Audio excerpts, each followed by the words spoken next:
কি এমন হলো যে রাত 12:30টার সময় আমাকে মেহেন্দি পড়তে বসতে হলো? হ্যালো এভরিওয়ান, অনেকদিন ধরে ভাবছিলাম যে নিজের হাতে মেহেন্দি তৈরি করব এবং সেটাকে আমি পরবো। তো রীতিমতো মেহেন্দি বানিয়ে সেটাকে কোন করে ভরে একদম পুরো টিপটপ করে রেডি করে ফেলেছি।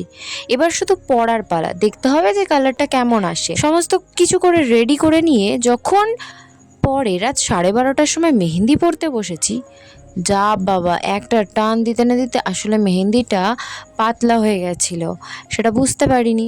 আর কিছুক্ষণ ভিজিয়ে রাখা দরকার ছিল।